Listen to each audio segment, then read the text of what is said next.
back to our channel. Today we're talking about early human origins. Panthea, have you heard of them? Throughout history, humans have sought to explain our origins through mythology, religion, and pseudoscience. Some alternative theories challenge mainstream archaeology, suggesting that ancient humans were influenced by extraterrestrial beings, lived in advanced prehistoric civilizations, and suffered cataclysmic disasters that reshaped the world. Among these controversial ideas is the ancient astronaut theory, the Anunnaki, the lost lands of Atlantis and Lemuria, the Great Flood, the Mud Flood theory, and the enigmatic Panthea people beyond the ice wall. Wowza.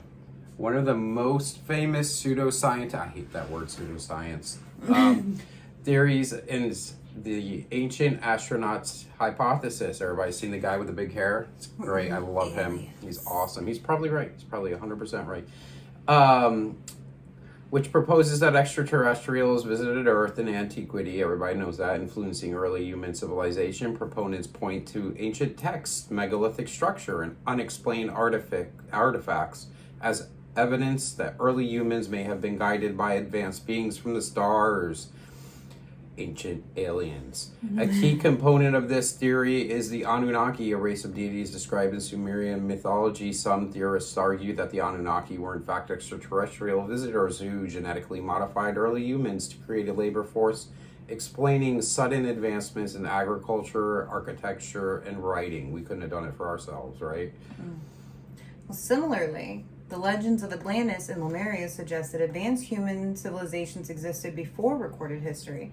Plato's Atlantis described as like a technologically advanced utopia, supposedly sank beneath the ocean after angering the gods. You know, some think that the Eye of Sahara, the rickshaw structure, may be Atlantis. Plato said it was located in the Atlantic Ocean and was larger than Libya and Asia combined. Others say it's like the Mediterranean Sea, the Caribbean, or Turkey, wherever. We don't know, right? And Lemuria is interesting because the speculation is that it would have been connecting southern India, southern Africa, and western Australia when it was a single landmass called Pangaea around 200 to 300 million years ago. Oh, wow. And then when it broke apart, the Lemurians that were displaced sought refuge in Mount Shasta. Mount Shasta, Shasta McNasta. Yeah, I said Shasta. Shasta is how you say Shasta. Yes. Yeah. Home to spiritually enlightened people, some theorists connect these lost civilizations to the idea of Pre-Diluvian? the pre-Diluvian golden age. You're so smart. Thank you. Erased from history by global catastrophes. A more recent variation of the Lemurians' mythos suggests that some of its survivors fled underground and established a hidden city called Telos beneath Mount Shasta in California. According to this belief, the Lemurians of Mount Shasta are tall, ethereal beings who possess crystal-powered technology and advanced spiritual knowledge. Sightings of mysterious lights have been seen. Strange robed figures. I heard that there are people that live in the town around it, like these people come from the mountains to get like provisions occasionally. Oh, really? Yeah, it's interesting. And supposed telepathic encounters continue to fuel this legend. Well, but that's how we started our channel, was like Yes. starting a website about Mount Shasta, and that didn't really take off. But we enjoy all the paranormal. The Great Flood is another common theme in myths and pseudoscience. I'm not going to say pseudoscience anymore because you never know. This stuff could be true. Found in texts such as Epic of Gilgamesh, the Bible, and Hindu scriptures. So real texts, you know? Maybe some of it's made up, some of it's not, you know? Well, I mean, there's reference to some kind of great flood in almost all the cultures around the world. Mm-hmm. There are places that show signs of a long ago flood, like Right. the Grand Canyon.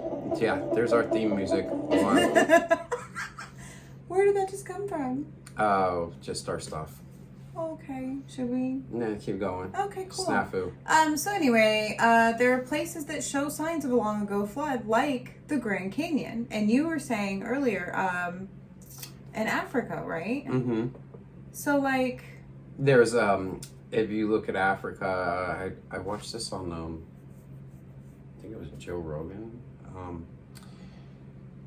They had Graham Hancock there, and he was showing how There looks like there's sand built up from where there was a giant tsunami that hit near the rickshaw structure and that area of Africa, making a giant Isn't it like tsunami. the center of Africa, though? Almost, yeah. I mean, Holy crap. and you can see where the water came back if you look at it on the map, and pulled all the sand with it. And so they explained it really well. I can't explain it that well, but yeah. So, but what I was just saying is there's just, and cultures all over the world, worldwide, they talk about a great flood Mm-hmm. that was like a global event, not just a like regional.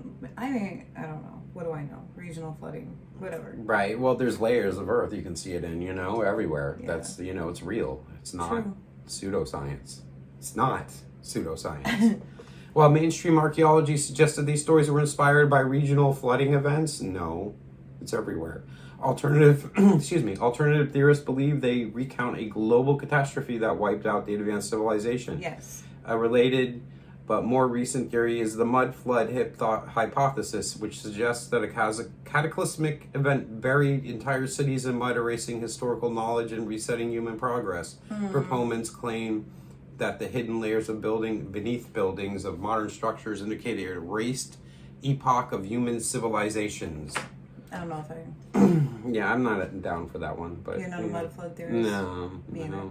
Another fringe theory poses that beyond the known world, past Antarctica's ice wall, lies an uncharted land inhabited by the Panthea people. This idea, rooted in the belief that Earth's geography is vastly different from what is represented in mainstream, you always correct me on cartography, but whatever. Cartography, yeah. Whatever. Suggests that an isolated ancient race thrives in secrecy. According to various speculative sources, the Panthea people believed to be highly advanced both technologically and spiritually. Some legends describe them as benevolent beings who have preserved lost knowledge, potentially holding the keys to understanding human origins. Others, however, suggest that they may be guarding their civilization from outsiders for reasons unknown, leading to speculation about whether they are protectors or potential adversaries. Wowzers. Well, while these theories are widely dismissed by mainstream historians and scientists due to lack of empirical evidence, they continue to captivate the imagination. They serve as testament to humankind's enduring fascination with lost knowledge, cosmic connections, and the mysteries of our past. Whether taken as allegory, speculation, or alternative history, these ideas encourage curiosity about the origins and the fate of ancient civilizations and ancient aliens. So, one of the things that I saw about the Panthea people was that there was some kind of war that went on between like one side of the ice wall and the other. And that the Panthea people were like brutal cannibals. Oh, wow.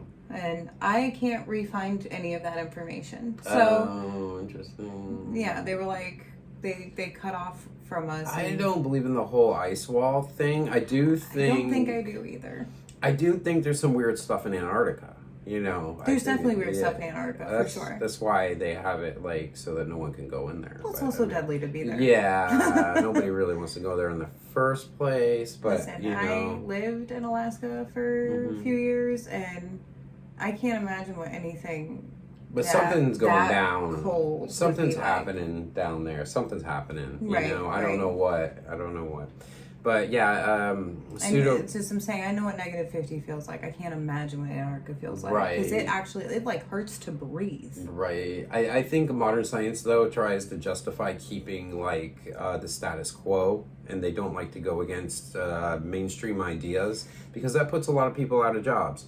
So if there's evidence of something different, they tend to crush it, put it away, throw it away. Found some stuff recently that goes against everything we've been taught, proof of it.